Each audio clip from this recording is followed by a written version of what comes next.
Welcome to The Abundance Journey, the show that helps spiritual entrepreneurs create an abundance mindset that accelerates revenue. Here's your host, the Abundance Ambassador, Elaine Starling. Welcome to The Abundance Journey, where we don't just talk about living in alignment, we actually embody it, we activate it, and we live it as we spiral into deeper truth, higher consciousness, and of course, expansive love. I'm your host, Elaine Starling, the Abundance Ambassador, and I've got a really important topic that I want to chat with you about today. Historians now believe that one of the silent culprits behind the fall of the Roman Empire was lead. Yeah, the Romans got really excited when they discovered the properties of lead and all the things that they could do with it. So they used it for everything. It was all over their plumbing, their cookware, their wine storage. I mean, you name it. It was absolutely everywhere.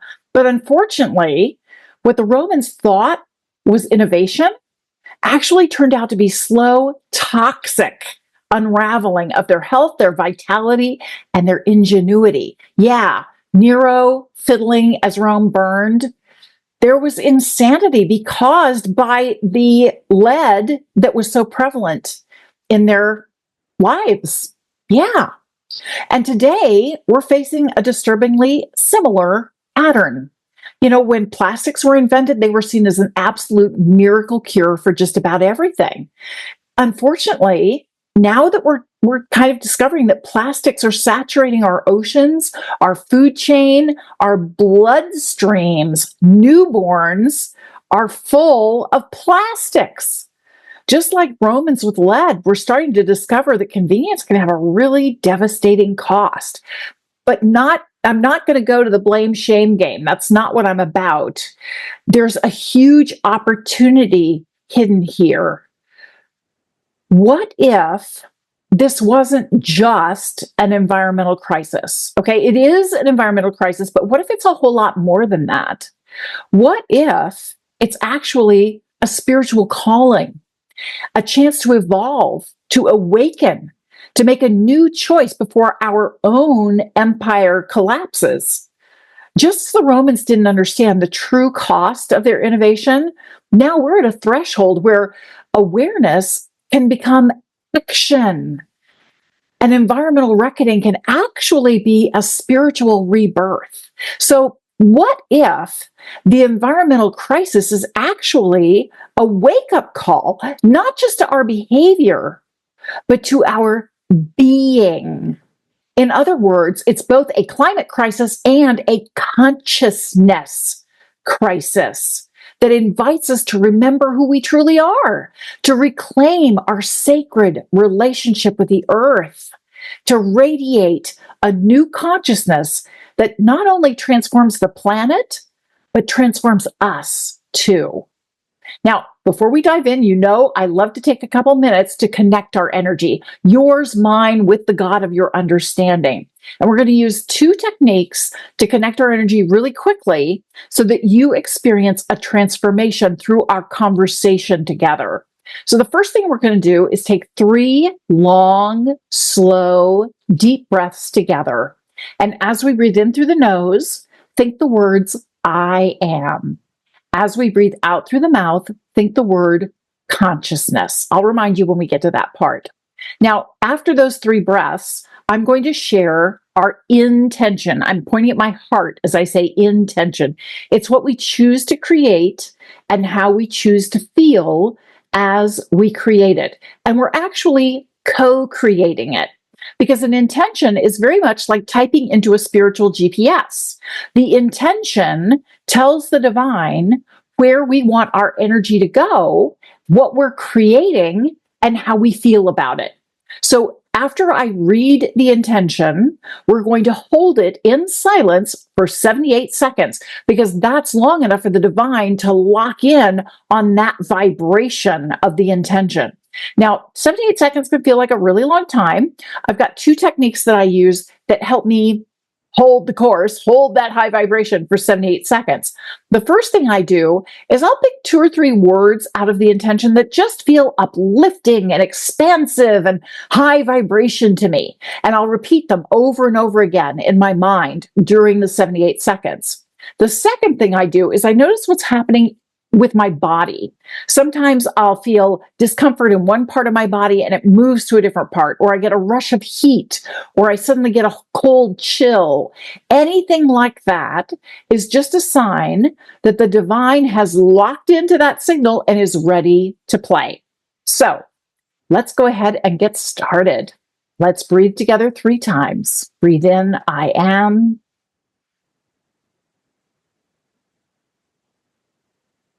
Breathe out, consciousness.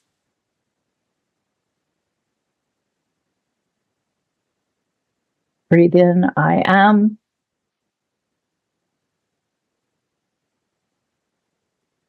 Breathe out, consciousness.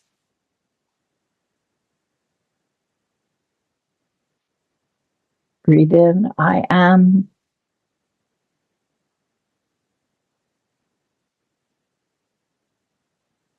Breathe out, consciousness.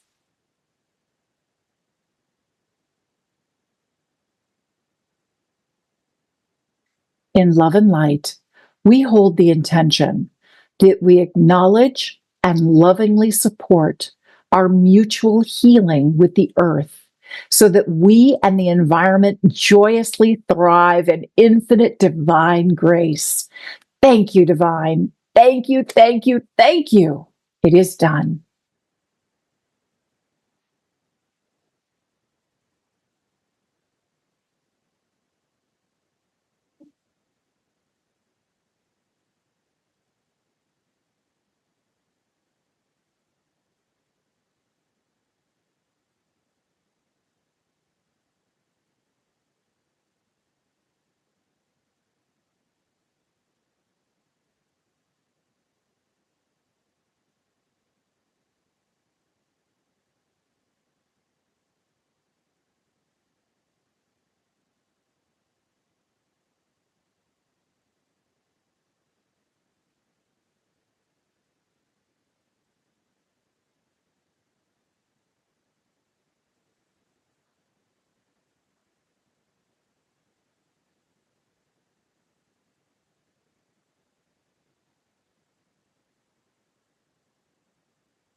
We give thanks, and so it is. That was really cool. I have my bare feet on the hardwood floor in my office right now, and I felt all this energy rushing up through the soles of my feet. And it was just all this earth energy. We so often forget how connected we are to the earth, how supported we are by the earth. And it's just wonderful to get that affirmation, that recognition that there's a whole lot more going on here. And there's a lot we can do together to help each other out. So here we are. We're facing a climate crisis for sure, and a consciousness crisis at the same time, all in one. So instead of focusing on all the things that got us to where we are right now, today I'm totally focused on how we can collaborate to resolve our mutual challenges. And a while ago, I was stressing over all those things in our world that I don't know how to solve. And during that moment, I received a really amazing divine download. I heard, we are guiding you and you are guiding us. Whenever you notice something that you don't know how to fix personally, like homelessness, the environment, natural disasters, or conflict, we expect you to immediately envision everyone involved or impacted to energetic levels above where they are now. Right now, they are in the flames. We want you to envision them as the phoenix whole, healed, and thriving, sending them infinite love and blessings so that we can support them. We are guiding you, and you are guiding us. Well, frankly, that message really stunned me. And what I loved about it is it shifted me out of that state of helplessness into a state where I could be helpful. Yeah. When there's something I can do, something I can contribute, a way for me to collaborate with the divine, that's awesome. Because even when I feel small in the face of environmental disaster, now I know that the first energetic step to all healing is to change how I choose to see it. I don't necessarily have to see it as a disaster. I can see it as an invitation. So instead of giving up and abdicating responsibility, because it's way too big for me to wrap my head around, now I can take responsibility for my own energy and use it to direct infinite divine energy exactly where it's needed. You know, that Phoenix energy is a sacred technology. It's how we participate in the transformation. It's always spirit first. You know, this understanding that our personal vitality is connected to the Earth's vitality isn't exactly new. It's been around for centuries. Ancient traditions have long recognized the sacred nature of our relationship with the Earth. Hindu philosophy views nature as inherently sacred, with elements revered as divine forces. This wisdom teaches us that harmony with nature aligns with spiritual wellness. Indigenous cultures worldwide share very similar perspectives. They see humans not as separate from nature, but as an integral part of a living, conscious whole. These aren't quaint little cultural artifacts that we're talking about here. These are profound truths about reality that our modern consciousness has very conveniently forgotten. When we pollute our oceans, we aren't just harming external ecosystems, okay? We're actually disrupting the very web of life that sustains us physically and spiritually. Now, I talk a lot about the process of transformation inside the spiral of divine abundance that I do with my clients. And it applies really beautifully here. So I want to take you through it so you see that how we can evolve into a much better situation. Phase one is remembrance. This is where it begins. It's that moment where you remember who you are, not as a consumer, not as a job title, not as a problem solver, but as a sacred part of the living whole. That you view yourself, you experience yourself as one with all that is. You know that feeling you get when you walk barefoot on the ground, or you sit quietly by a river, or you look up at the magnificence of the stars? That's not just serenity. That's actually frequency alignment. It's your soul remembering you belong here. It's the earth whispering to you, you are me. This remembering is happening all around the world. People are starting to wake up. We're realizing that the earth isn't just something out there, it's actually part of us. We are nature remembering itself. I mean, I think of this as kind of a whole new context for self-love, right? Self-love is all about appreciating who you are as you are, your physical body, your emotions, your mental activity, your spiritual experience, and the fact that you are all that is. And so when you can get into that space of loving all that is, loving yourself and the environment as you, whew, talk about remembering. That's pretty huge self-love right there. Phase two is reclaiming. This is where it gets real. We reclaim the voice we gave away when we stayed silent about climate issues.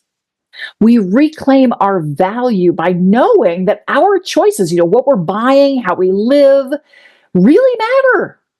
We reclaim our visibility when we lead with our truth, even if we're not experts.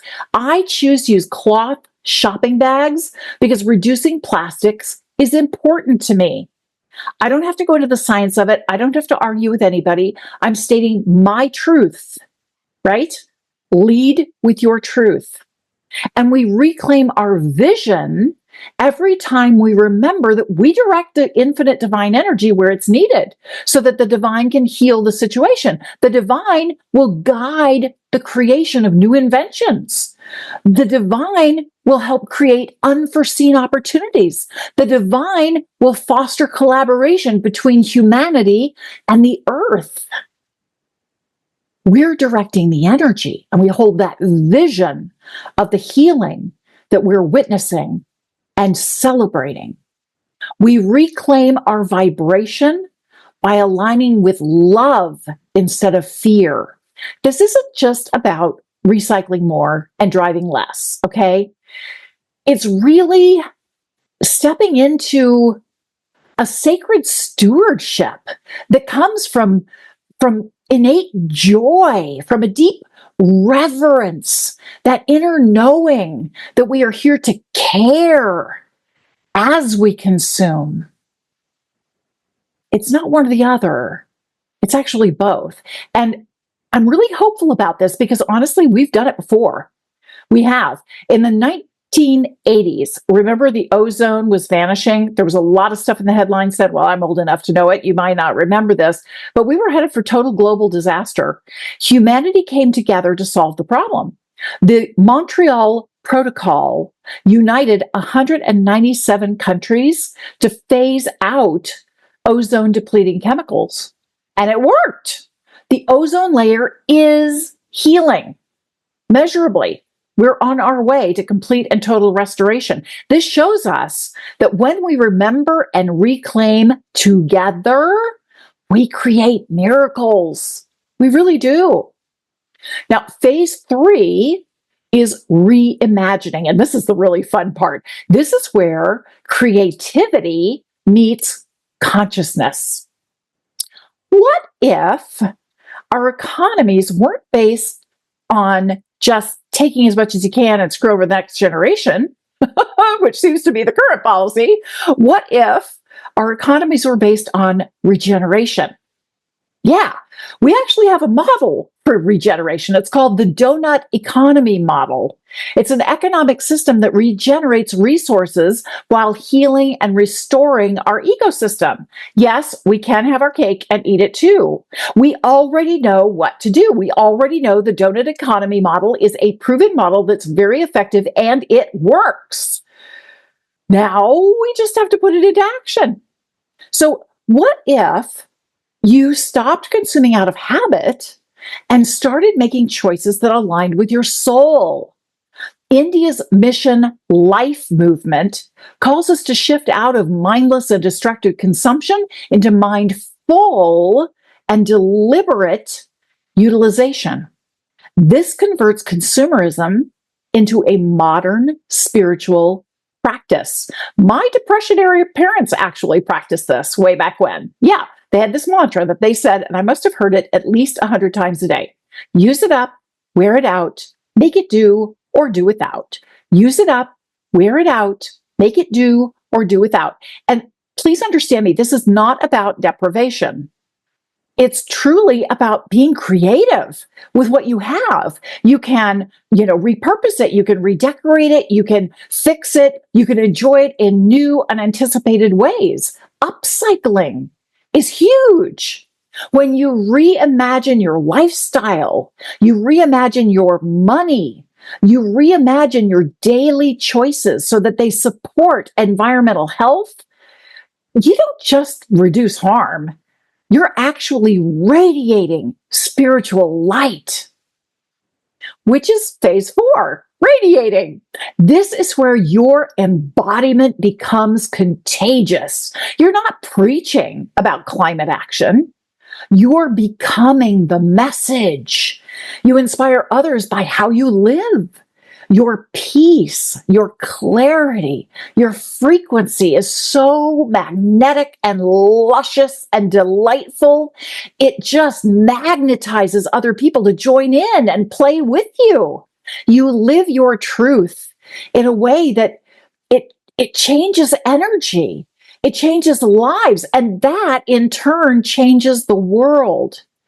This is how we can respond to our challenges, not from a space of fear, but from a space of embodied frequency, not with guilt over all the things we did that led us to this terrible situation, but with love, that we can love ourselves and love our earth into wholeness and vibrant well-being.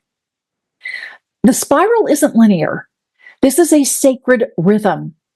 And when you live it, your healing becomes the earth's healing. Now, I know a lot of people feel like it's totally impossible. We're just past the point of return. But there are so many examples of how we have done the impossible before. I talked about the ozone layer healing. According to NASA, it could be totally recovered by mid this century. And that wasn't magic. That was human ingenuity aligned with collective intention. That was consciousness in action. There are lots of other examples of this. When COVID-19 emerged, threatening millions of lives, the global scientific community responded with record-breaking speed. Vaccines were developed, distributed, and administered faster than at any other point in human history. Now, whether you are in favor of vaccines or totally against them, that's not the point. It doesn't matter. I want you to put your focus on when push comes to shove, humanity can collaborate to get things done. When we needed to reach space, we didn't have wings. We had to figure it out with really primitive computers, too. When Cape Town was facing day zero, there was a potential shutoff of municipal water. All of the citizens came together and consumption dropped enough so that crisis was averted.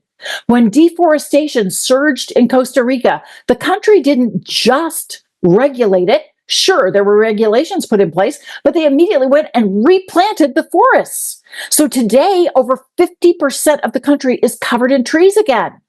What I'm talking about here, it's not just spiritual theory. This is practical human history. It proves that when we align in truth and action, we create miracles. We can do this. We can save our planet. We can save our environment. We can save ourselves. The key is don't just look at this as only an environmental strategy. This is a profound spiritual practice. When we shift from consumption to connection, we align our deeper nature. We remember who we truly are, a vital part of all that is. And this remembering is the heart of spiritual awakening. So I want to get really practical here. I always love to provide simple steps that help us actually put it in action. Okay, so here's how you can experience sacred awakening and make a difference with our environment at the same time. First step, practice conscious consumption. So before you buy anything, take a pause and ask yourself, does this align with my soul's values? Let your spending be a grateful spiritual act, right? A grateful spiritual act. The second step, create sacred rituals with nature. Take time to go for a walk in nature, to plant something in your garden, to swim in the ocean, in a river, in a stream, whatever reconnects you to the earth. Let nature recalibrate your frequency so you remember that your frequency is a part of this frequency of nature. You are nature. Step 3, transform waste consciousness. Make an effort to compost, recycle, repurpose, Every single one of these things is a spiritual act of reverence. Nature wastes nothing. So why would you? Fourth, align your money with your mission, because your money is the energy of gratitude. So let your money circulate where it fuels restoration, restoring the economy with the donut economy, restoring our environment, restoring ourselves. The fifth step, find or create conscious community, because healing always accelerates in community. Share this awakening, start a circle, invite others to spiral with you. And the sixth step, and maybe it's the foundational step of all of these, activate the Phoenix visualization. Every single time you feel overwhelmed by a global issue, immediately see it through the Phoenix lens. First, visualize everyone impacted or involved 2 energetic levels above their current state. Picture them as whole, healed, and empowered, rising out of the flames. Send them infinite divine love and blessings, knowing that the divine is supporting their growth and resurrection. This is the sacred guidance. We are guiding you, and you are guiding us. This vision is a co-creation. This practice is the frequency bridge to miracles. So I just want to invite you, as you look at the headlines, as you hear the latest news, please remember that the earth is not broken. She is in the process of birthing a new consciousness, and you're a very important part of it. This is not about shame. It's about sovereignty. It's not about being perfect. It's about being present, present with yourself, present with your thoughts, present with your actions. It's about possibility. You're not here to fix the planet all by yourself. You're here to remember the truth. Healing the earth, healing the environment begins with how you see her, which is also how you see yourself. When you align your life with that sacred frequency, everything shifts, opportunities open, synchronicities increase, the planet responds, and your soul rejoices, because you're not just walking on the earth anymore. You're walking with her, hand in hand, in sacred partnership as a phoenix rising. This was so magnificent. I'm so blessed to be on this incredible journey with you. Stick around. We're going to activate abundance in just a moment.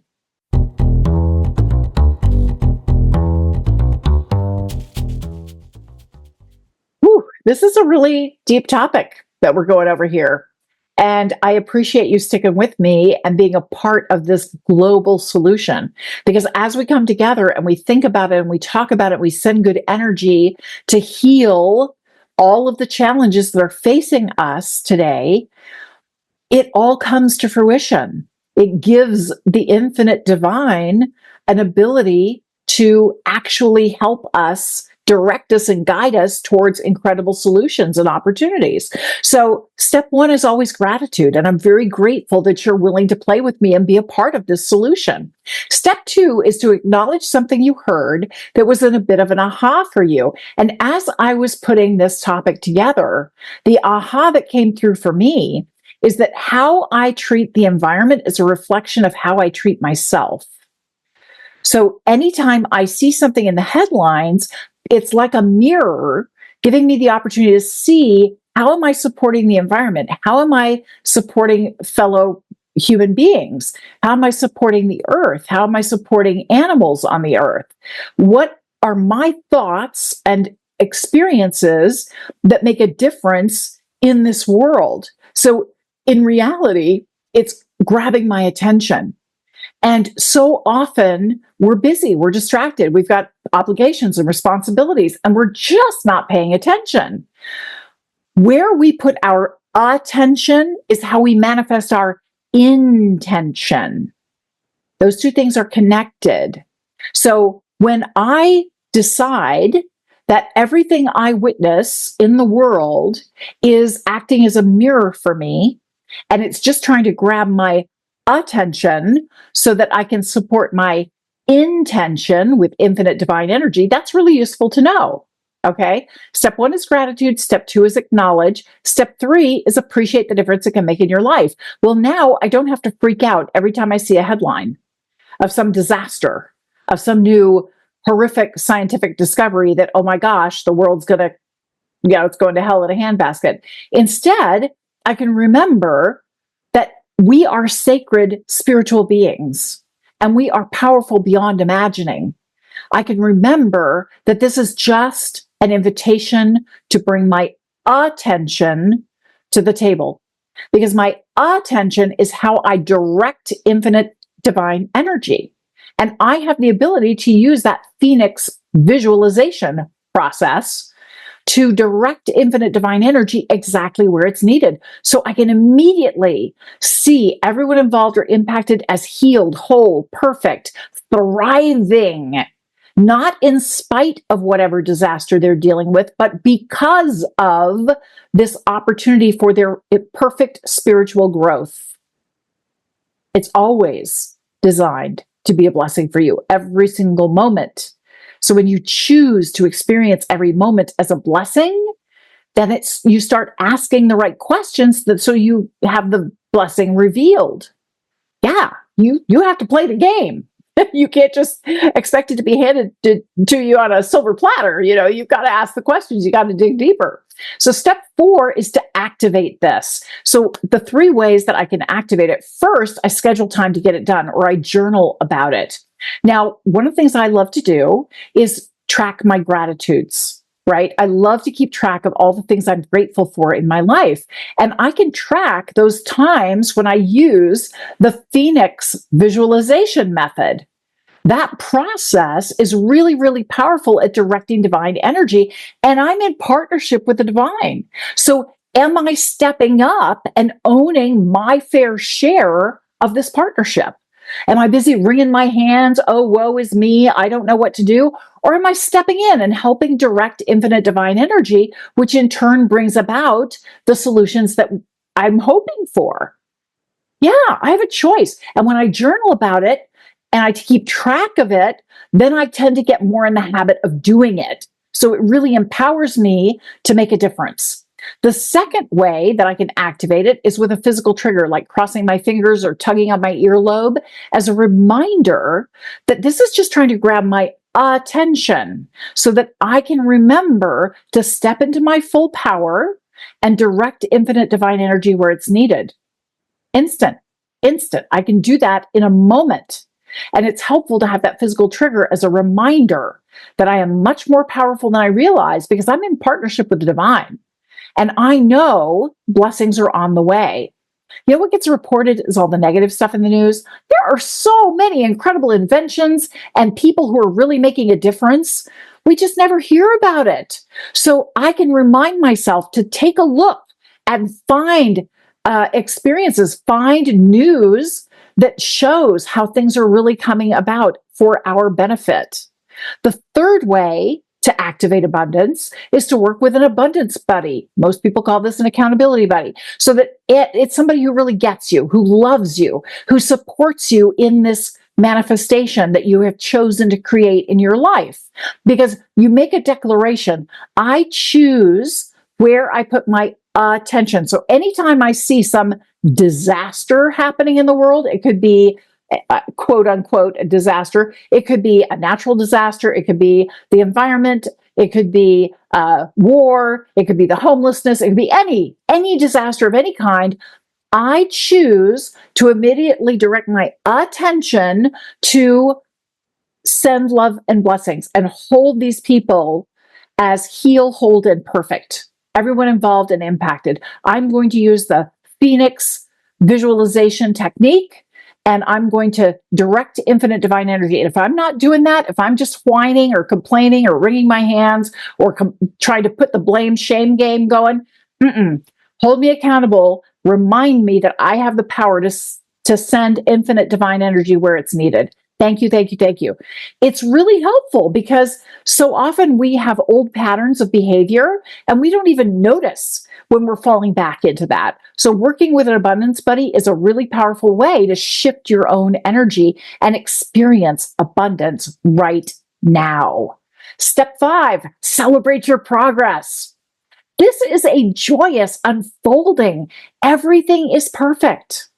Everything is happening for your spiritual growth. Everything is designed to be a blessing for you. Everything, including things that are here to remind you of your own power. It's kind of like somebody, the divine, knocking on my head saying, hello, anybody home? We'd really like you to come play with us now. Now would be good. When would now be good? Now would be good. Yeah. Yeah, that's all this is. So yeah, let's play together because we can make a massive difference in the world. And it all starts with your energy.